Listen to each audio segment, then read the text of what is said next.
amateka ni ikiganiro mukurikirana. Ndakuramukije kandi nkwifurije kugira ibihe byiza. Wowe natwe umunsi ku wundi. Nitwa Lambert Sel. Uyu ni umunya w'ikiganiro amateka. Tubahaye ikaze mu kiganiro. Uyu munsi mu kiganiro amateka tugiye kurabira hamwe intumwa za Yesu. Bari bangahe? Batowe gute? Bapfuye gute? Ese baracahari? Byose ni mu kiganiro amateka. Intumwa za Yesu zari 12.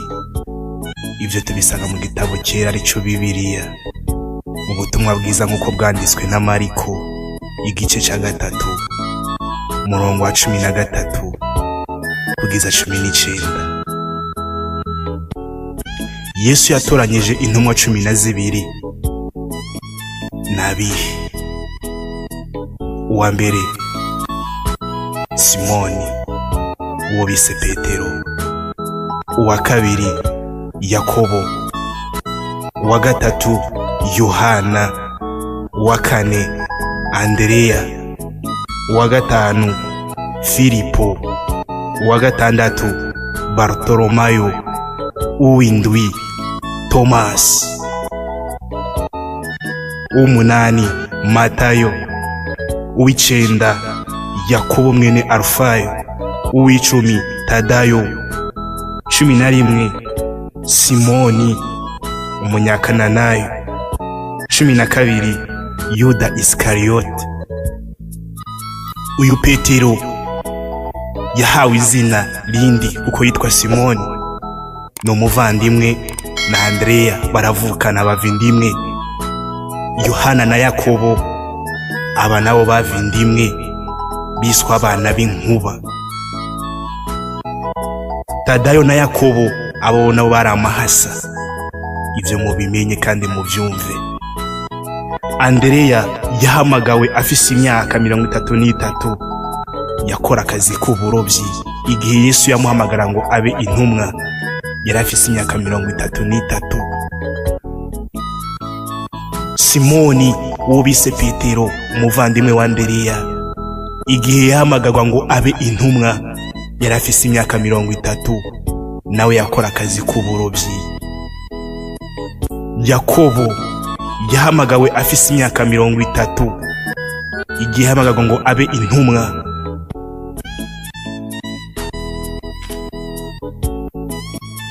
yari afise imyaka 30. Yohana yahamagawe afise imyaka 24, niwe yari muto cyane mu ntumwa, nawe yakora akazi k'uburobyi. Filipo yahamagawe afise imyaka 27, yari umurobyi. Bartolomayo yahamagawe afise imyaka 25, uyu yari yarize kandi yashaka kuba umudandaji, acahamagagwa kuba intumwa.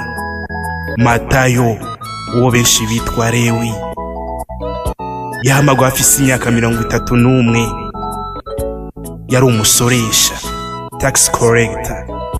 Thomas Didim yahamagawe afise imyaka 29, yari umurobyi ariko bwa mbere yakora akazi k'ububaji, carpenter. Yakobo na Tadayo bahamagawe bafise imyaka 26. Yesu muvyibuke neza, aba bari amahasa, vrai jumeau. Simon uwo batazira Zelote yahamagawe afise imyaka 28, yari umudandaji. Yuda Iskariyoti ari nawe yahamagawe bwa nyuma, yahamagawe afise imyaka 30, yari yarize, yafasha se wewe iby'ubudandaji.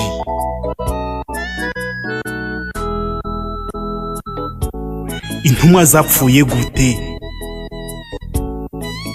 Yesu atarapfa, Yuda Iskariyoti yaguze umwami wiwe ari we Yesu Kristo ibiceri 30 by'ifeza.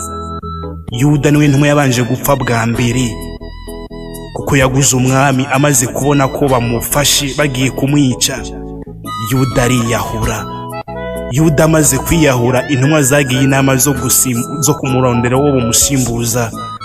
Noneho batora uwo bitwa Matiya cyangwa Matiyasi kugira ngo asubire mu cimbo ca Yuda. Yesu amaze gupfa akazuka akagenda mu ijuru, intumwa zatangiye gukora akazi zari zarasigiwe zo kuvuga ubutumwa bwiza. Noneho hari mu gihe cyo guhiga ubwoko bw'Imana bariko baravuga iby'ubutumwa, batangura guhigwa bukware, baricwa hari ku ngoma y'Abaromani.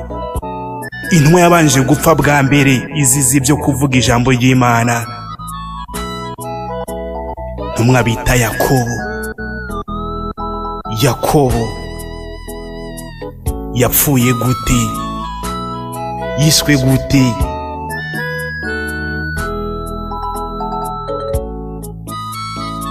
Yakobo yishwe na Herode, amwica amuciye umutwe, urupfu rw'agashinyaguro. Simoni wo bataziye Petero, uyu bamubambye acuritse ku musaraba, yaguye i Roma. Andreya yiciwe i Constantinople, nawe bamubambye ku giti. Filipo yabambwe ku giti ahitwa Hierapolis. Barutolomayo bamushishuyeho urushato, muvyumve neza, baramushishuye urushato amara iminsi 3 atarapfa, abona gupfa.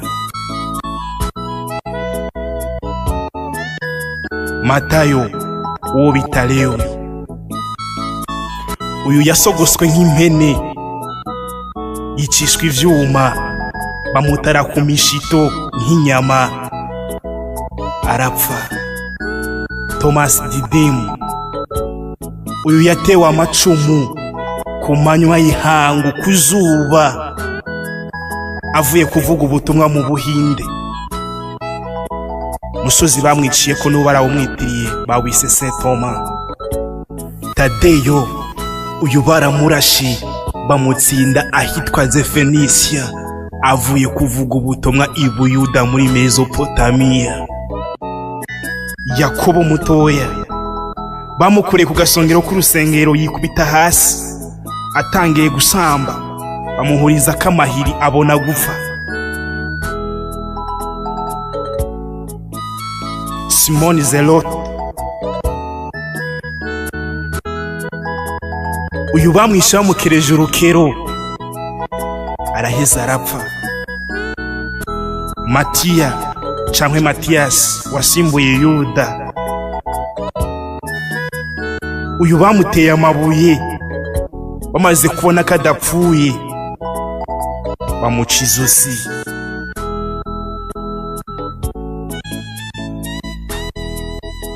Yohana byagenze gute? Nibiki byashikiriye Yohana? Ubwo yaramaze kugera mu zabukuru, amaze gusaza, baramufashe bamuteka mu ngunguru y'amavuta. Bafashe amavuta bayashira mu ngunguru, baracana umuriro, mavuta arabira kugira kuri degrees Celsius 100 zinarenga, mavuta arabira. Musaza ubwo yaramaze gusaza, baramufata bamuterera mu ngunguru y'amavuta, baracanira nk'inyama kabisa. Yohana, gitangaje cyahabaye, ntiyapfuye, ahubwo yavuyemo ari umusore. By'Imana ni hatari. Bamaze kubona adapfuye, bakoze iki? Bamukoreye iki? Bamutereye mu bugaragwa mu izinga ryitwa Patimosi, aha bataco kurya ataco kunywa. Ariko kubera ko byari ku mugambi w'Imana, Imana yamurindiyeyo, ahandikira igitabo kidasanzwe, igitabo cy'ibyahishuriwe Yohana. iyi niyo ntumwa yonyene yapfuye izizugwa karago ngo Yohana.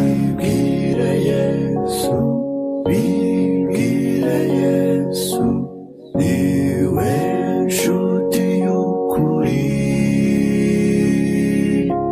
ntugire inshuti wanjye nawe jyubana nawe cyane. Ibi byose tubabwiye twabiteguye twifashishije igitabo Horancia hamwe na Holy Bible, Bibiliya yera. Aha niho turangirije ikiganiro amateka, ikiganiro tubashimira kuba mwakurikiye. Shimira Aristide Brown yamfashije gutegura iki kiganiro. Mwakoze kubana natwe. Iyi ni Koko TV, naho jewe Dirambert Serutide. Shalom, hasta la vista.